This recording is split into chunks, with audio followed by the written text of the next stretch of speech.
This is the Creative Soulpreneur Podcast. I'm your host, Nick Demas. Let's go. Welcome back to the podcast. I have a great guest today, somebody who I recently met through the National Speakers Association. And when I met her, what I most noticed was she has this sparkly light and a warmth about her that makes you feel incredibly comfortable. She's one of those people that when you sit with her, you immediately feel comforted. And that's a really rare quality for people to have. And I really enjoyed meeting her. We met, like I said, through the National Speakers Association because we are both stepping into presidencies. She will be the president of Atlanta, which we'll talk about in a minute. And of course, I'll be out here in California. Leslie, welcome to the show. Hi, Nick. Wow, what a beautiful introduction. I'm a little teary right now. Thank you. So glad to be here. Ah, well, I think it is true though. We were at a conference together that they call CLI, Chapter Yes. Leadership Institute, Mhm. and with all of the presidents from around the country. And part of it was that you all were hosting Atlanta Yeah, host, that's right. right? Yes. P.S. Everyone, if you're in Atlanta, you need to join this chapter of speakers because they are Come on. kick ass. You all are kick ass. Thank you. That was a fun night. Yeah, that was great. But you all were so welcoming, and I think that was a big part of that. So thank you for that. Yeah, happy to do it. So you are a public speaker, obviously. We talked about that. Yes. But you're also a coach Yes. and a I'm linguist. and a linguist. You're the real deal, 20 years of experience. I hope so, after all that.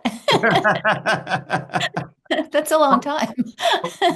It is a long time, but let's back up to your beginnings because what I want to do this year of Creative Journey, we're following people through their path.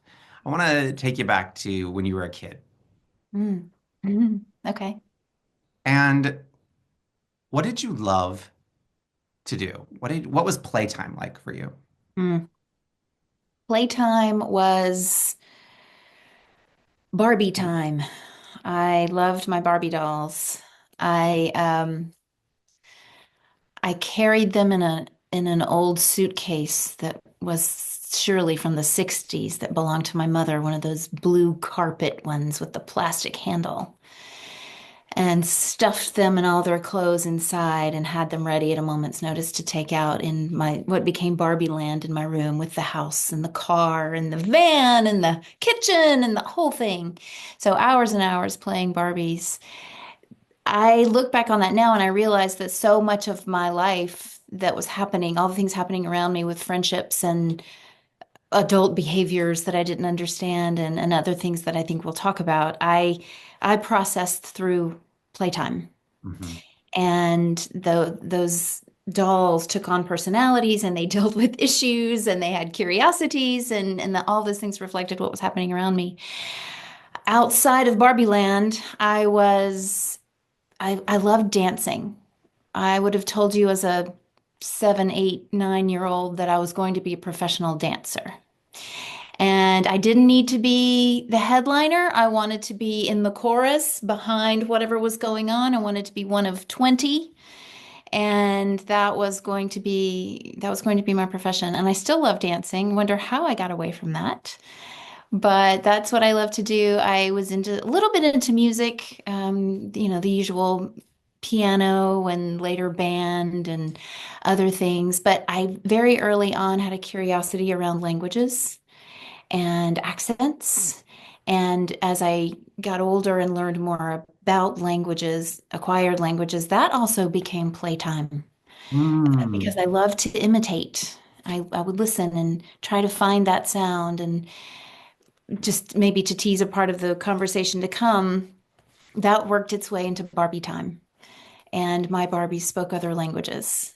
And Oh, wow. yes, it was wonderful. It was wonderful. And yeah, whatever the language was that was surrounding me at the time, or that I heard on television, or maybe an interesting accent, it came home with me and worked itself out between my dolls.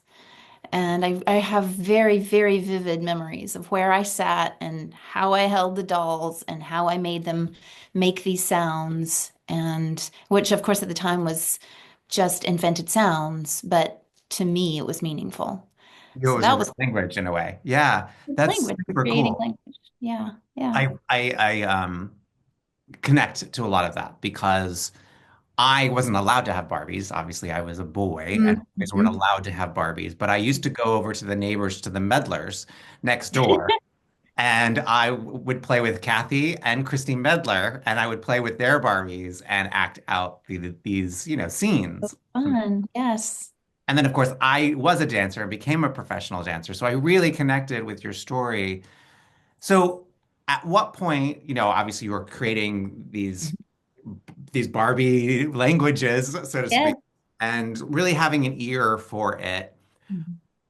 When did that then begin to become more of a profession? Did you study it in university?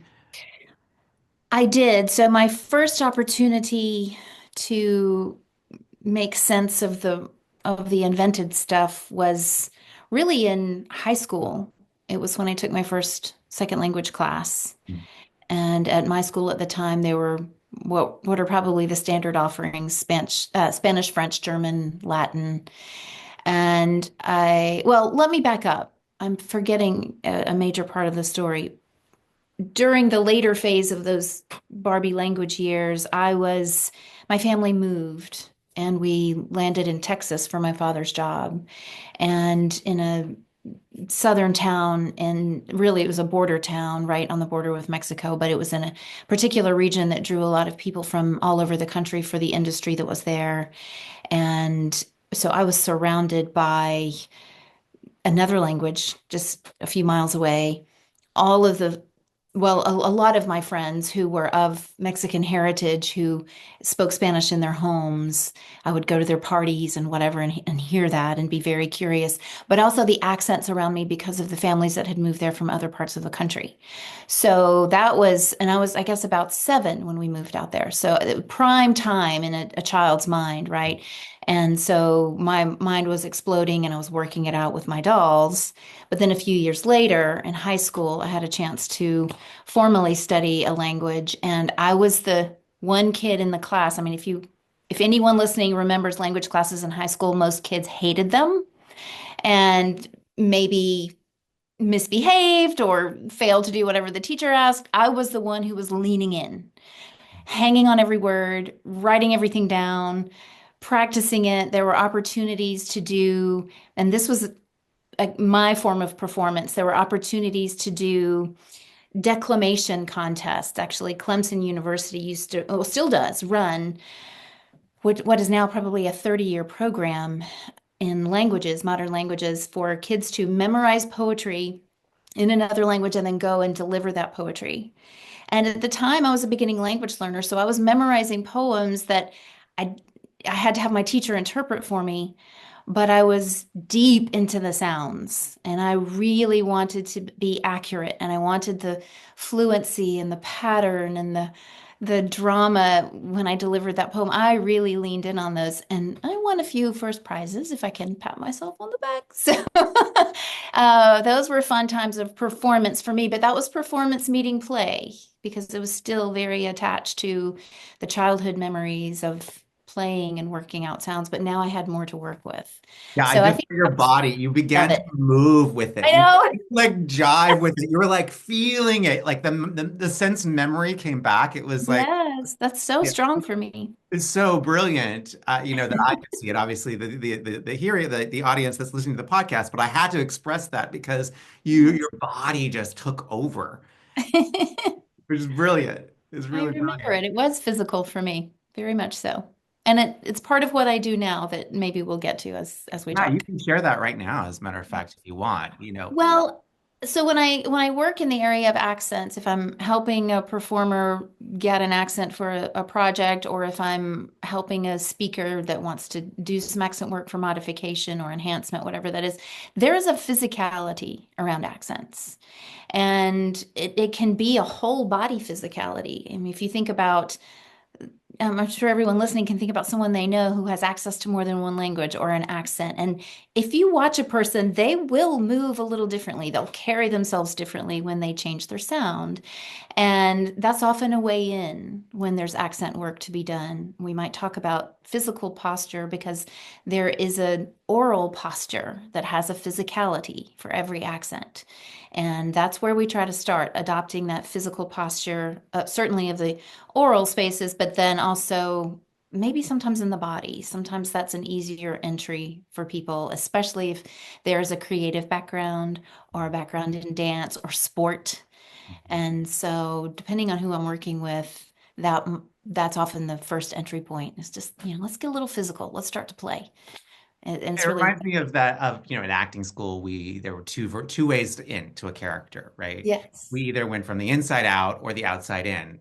And Hmm. that reminds me Hmm. sort of the outside in, and that sometimes you put on the physicality so that you Absolutely. could then find the inner life, the character. And of course, over time, that physicality might morph or soften That's because right. we become more relaxed into the character. And that's kind of what that sounded like to me. It's very much like that. In fact, the particular accent, I guess I'll call it accent work, accent methodology that I do is um, it was born in the acting world. I've been trained by actors to do the work that I do. Now, as a linguist, I have other bodies of knowledge and other techniques that I can bring in, but my preferred way of working on an accent is through this work that I've learned from actors. And it's just as you say, sometimes it's from the outside in, sometimes it's from the inside out. We also start from a point of universality and what are those sounds that we used to be able to make. We're born as universal sound producers and sound perceivers, and then we really quickly, and this is my linguistic brain talking right now, but we really quickly specialize around the sounds of our environment. And after that, it seems much harder to make any adaptation. So we have to go back to this place where we're playing in a much bigger playground and we explore all the physicality that's given to us. We make sounds we don't typically make, and that very much is what I was doing all those years ago with my Barbies. I was just making sounds, even though some of them weren't part of my own language inventory. And so accent work can be that bigger playground where you just play and experiment and see what comes out of you. And then, like you say, sometimes you make a bigger space and then you start dialing it back, right? Or going to extremes and then softening it. And that's also often part of the work. Let's do a thing that doesn't even feel right to you right now. It's going to feel odd. Let's just go with it and then we'll bring it back to something that is in your, it's new to you, but it's attainable. So yes, I love this idea of, that's the first thing we do when we come into this world is we make a sound. that's We right. we scream, we yell, right? We have that, I'm here, basically. It's what we're saying to the world. Right. And then you take on that environment, as you said, whatever, however the sounds of your parents, of the world around you. Mhm. And I think there is a part of us that forgets who we are at the core. And That's reconnecting with that voice, that sound, can likely shift you back to remembering in a way. And now you're talking a little bit about voice work and all of these things come together. There's speech work, and that's where what probably most people think of when they think about speaking better, although I'm going to put better in air quotes, gaining clarity, being more effective. There's that bit of it. There's voice work, which is really the physicality, the actual acoustics, the voice that you produce that comes from the body. And I also, when I work with anyone, there's an element of mindset to go with it, and that's the value of yourself as a communicator, your message, how you're trying to connect with another human being, and all of that. Those things all go together. But you're right, we often forget what the authentic voice is. We get very wrapped up in what we think someone else expects us to say or sound like. We get caught up in notions of good and bad and right and wrong. And it's true with almost all of my clients and in all my groups. One of the first things we tackle is where did we get this notion of right and wrong and good and bad? Where did you pick up that narrative and why do you keep it? And it becomes a very um sometimes personal, well, always personal, sometimes a little painful work when you go back into those spaces and connect with those moments where that narrative became a reality.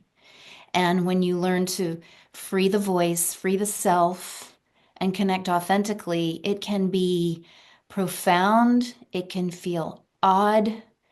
I've seen it happen in front of me where someone suddenly feels that openness because we work to get to that place physically and emotionally and mentally. And it's almost terrifying at first. Yeah.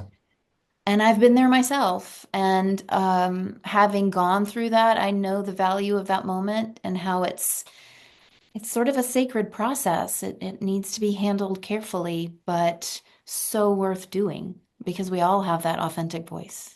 Yeah, and it is a speaking of your story, ultimately. It is reclaiming your story through the voice. There are Yeah. many ways to do it, but that is one of the ways in which when you do it, it's a shedding of Mm, layers, right? And so it sheds the layers so that you can come back ultimately to mm, that authentic heart space, that openness that mhm. you put the layers on after all the shoulds of I should sound like this, I should say this, I'm not supposed to say this, girls don't say this, boys don't do, those Oh, yes. stories, those layers that you Yes. unravel. So that work that you're doing is so important, really is. Thank you. It's beautiful and it's so different person to person, group to group.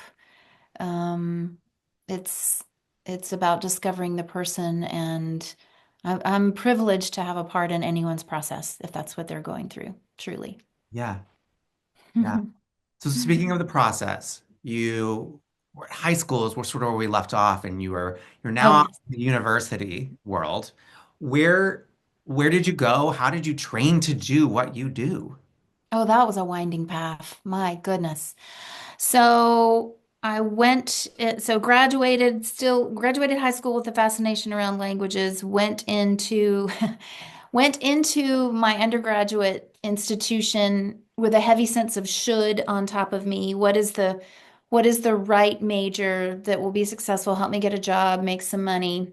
I chose international business because I really just wanted an opportunity to speak languages. But I thought, I got to have some skills to go with it. Mm.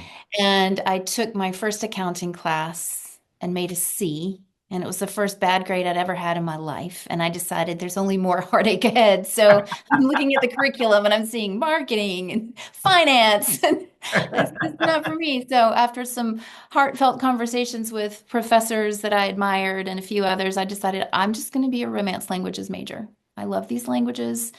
I'm going to major in these languages and then decide what to do. And that turned into finishing the undergrad and then doing a master's degree. And at the master's level, it was more discovery. I started off in a literature program and I wasn't about literature. It was lovely, but I didn't want to teach literature. And then I dabbled in speech language pathology for a while and it was too clinical. And then finally, a friend of mine, handed me an outdated linguistics textbook and said, Maybe this is what you haven't looked at yet."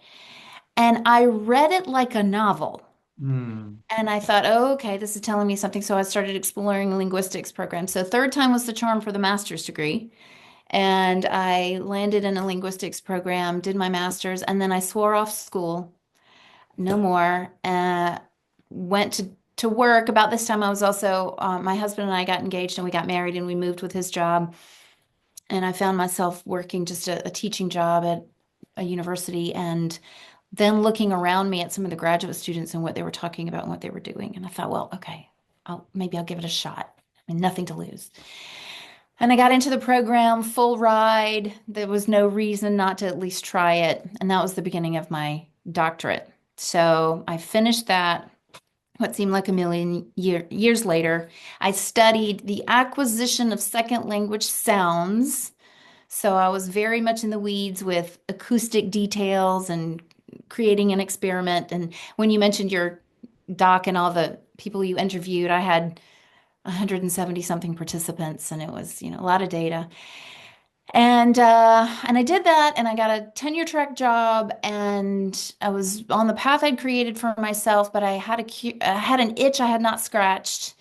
And I decided to, after about a year of that, I decided to go back to a larger institution and to get an administrative job or a job in the administration of the university because I wanted something bigger. I wanted to work with more people, do more things. And I'm really telling you the long version of the story. I I like it. that was the beginning of what now I see as a productive walk in the wilderness. I did a lot of great things, worked with a lot of great people, I learned a lot of valuable skills that still serve me now and serve the people I work with, but I was not fully immersed in what I am meant to do. Yeah. And then about 10 years ago, I had an experience that brought me back to it was very, I can't even tell you the details of it. It was just one of those, the universe touches you on the head and reminds you there's a thing. And it put me back into language and accent world. And I started studying with new people, new things. This is how I found my accent methodology that I use now, that I'm certified in now. And really started diving deep into new and exciting things, seeing a side of myself come out that I hadn't seen in a long time. It was curious. I wanted to find out the next thing. Who can I talk to next? Who can I cold call to find out more, which is not me. And just a real curious persistence. And what I'll give you now the executive summary of that period of my life. I reached a point where I knew I had this important work to do that could help people, that could tap into the talents I've had for a long time and the passions that I've had for a long time. And I reached a point where it was physically and emotionally painful for me not to do that work. Hmm. Just gut wrenching every single day, feeling that I was missing out on the opportunity to be doing something that I was meant to do. But I'm not a risk taker. So I kept just waiting. And anyway, finally made the leap and left academia and launched my business as a coach and trainer and speaker. And that's a whole new adventure. And I work 3 times as much as I ever did in academia, but it's valuable work and it's soul filling and I help people and I'm here to stay. That's my journey.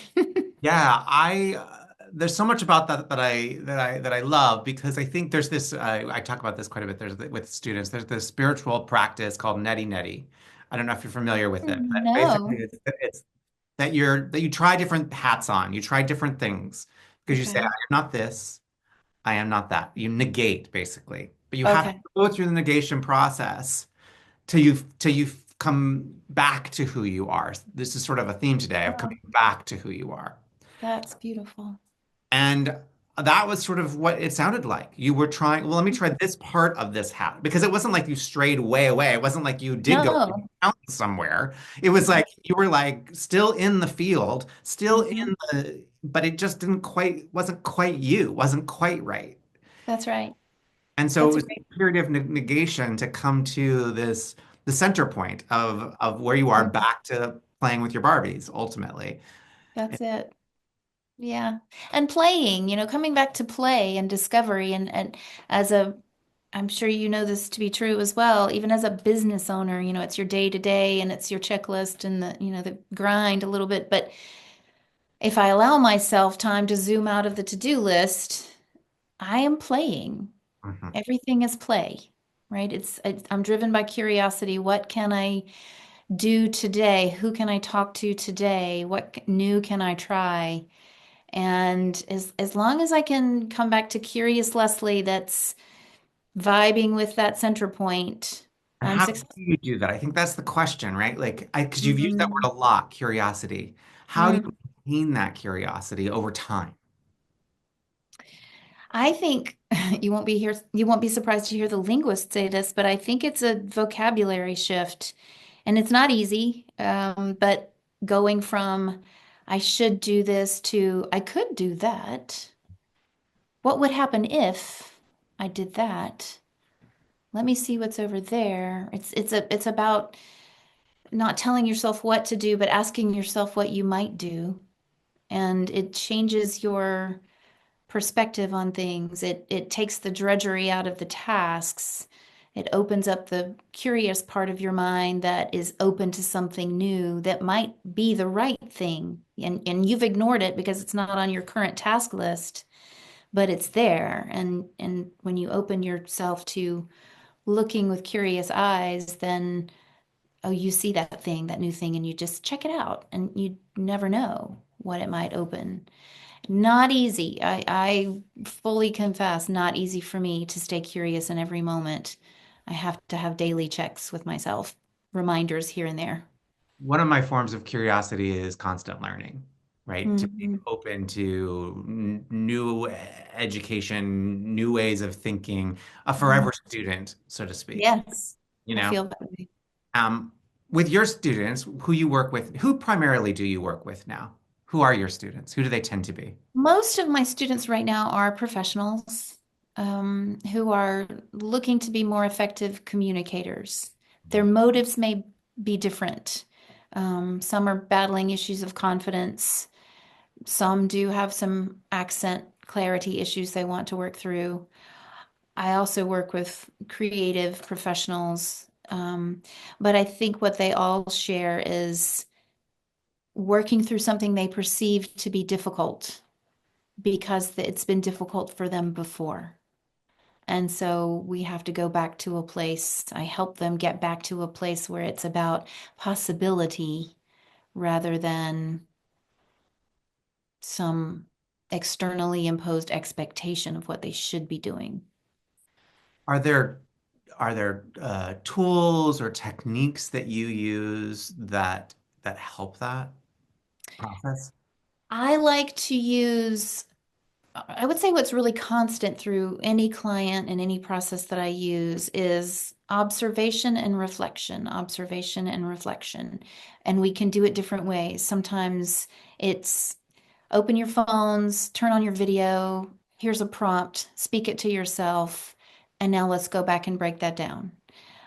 Teaching yourself or teaching people to listen to themselves. Sometimes it's a bodily thing. I can tell when a speaker is, and I use speaker as a general term because we're all speakers, right? Um, Sometimes a speaker is so physically inhibited because of that negative association around communication that the body is telling me they're trapped within themselves. And so sometimes the most urgent work is let's open the body, let's breathe, let's move, let's start associating speaking with fluidity and breath and being open. That's very hard work. Mhm. Um, Sometimes it's let's do a thing and be really bad at it and just get it over with and work back from there. Because that breaks down that burden of right and wrong and good performance from the start. Let's give ourselves the opportunity to be messy, be bad, really stink it up, and then we'll build back. So I think it depends very much on the person or the group, but those are a lot of my go-tos. I think I do those over and over again. Those all sound like tools that we use as creatives, Yes. as creative artists, creative professionals.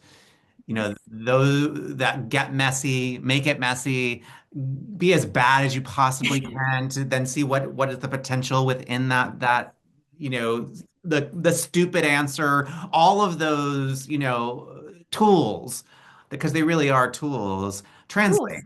And Mhm. I really appreciated that because it really got me thinking about when I go when I'm a speaker, I'm obviously a speaking coach as well, but I work primarily on story and structure.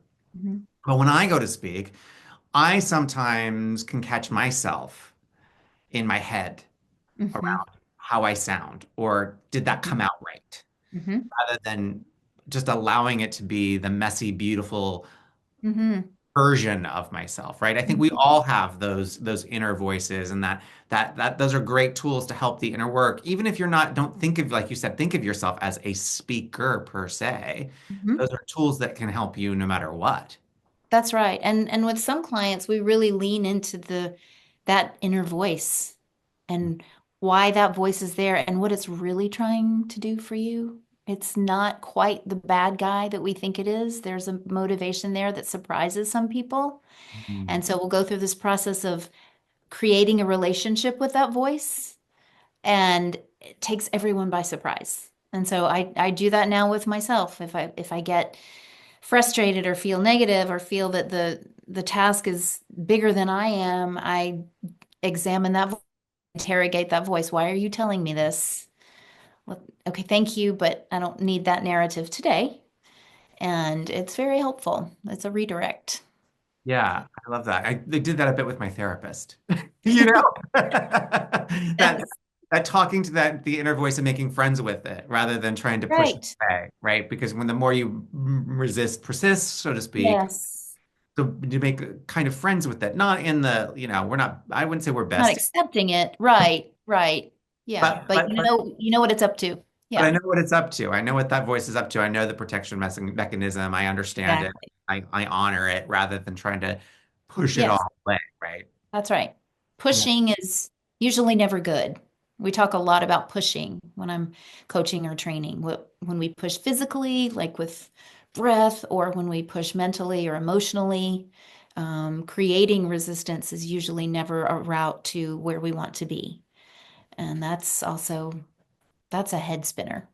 Yeah, Leslie, one of the reasons I stopped being an actor Mm. was that I worked in the musical theater world, right? I was a dancer and an actor, but I didn't feel like I had a good enough voice. My Oh, voice wow. wasn't strong enough to be a leading performer. Okay. And I would push vocally, Mm. pushing to try to make it better than I thought it was, rather than actually now in retrospect, all these years later, 25 years later, I can look back on it and be like, oh yeah, if you had let go, if you had Yes. surrendered, if you'd backed off, you actually would have had the voice that you were craving the entire time. But at Mhm. that point, I couldn't see it. I was like the forest for the trees, and I just sort of Mhm. ran. Mhm. Mhm. Part of And part of the reason, we're so wired to just keep trying the thing, yeah. right? And push against the resistance, or, beat on the same brick wall. And sometimes it's like you say, it's that opening and freeing, and that's it. And that also is a revelation for people I work with. I've often told the story of a particular person I worked with who was from a research background, and when she finally got to the place that her voice and her body and her mental message were all aligned and coming from a place of curiosity and freedom, she didn't recognize it, and her reaction to me was, "How can that be professional? That's easy." Mm, And that's the narrative, right? If it's right, if it's good, if it's professional, if it's whatever, it has to be a little bit difficult. has to be It hard. has Yeah. to be. But no, that's the opposite way we should be going. Yeah. Yeah. That is so right on. So, what would you say to that girl all those years ago? What advice would you have for her now? Mm, keep playing. Don't listen to the voices either externally or internally that tell you you should do something. Follow what your heart loves. A few years ago, when I started on this journey to back to self, I bought myself a coffee mug, and it says, "Do more of what makes you happy." And I can't remember now who said it. It's on the cup, but I took it with me everywhere. It was in my work meetings, it was in my office. I had to have that in front of me because I knew I needed that reminder. Do what makes your heart happy. And it's it's the quickest way back to curiosity, and it's the quickest way, I think, to help you align with your purpose and your talent. And so I would tell her that stay where your heart is. Oh, I love that. I really love that. And that's good advice. No matter who you are, no matter what your situation is, that is truly beautiful. Thank you. How can people find you? Because I know after listening to this, there are so many of the people that I work with could really use your expertise and your talents and help them connect back to their voice.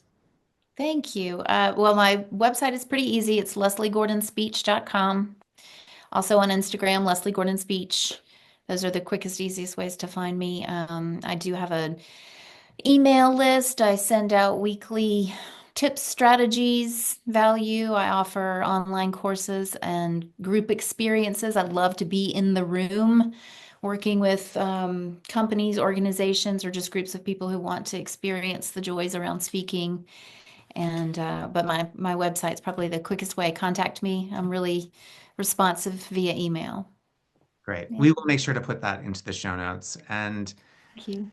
be sure to tag us in a DM, both of us. I'm at the Nicodemus, and in an Instagram post, and let us know what your takeaway, your aha, or a favorite moment of today's episode. Leslie, first, congratulations on becoming the president Oh, of thank you. And I Atlanta, say Georgia. Yes. Georgia.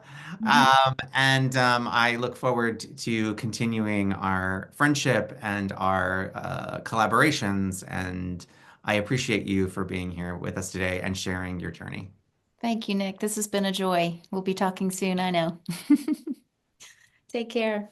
Thank you. And thank you all for listening. I know you have lots of choices out there. There's so many podcasts these days. So I appreciate you taking a moment of your day to spend it with us. See you next time.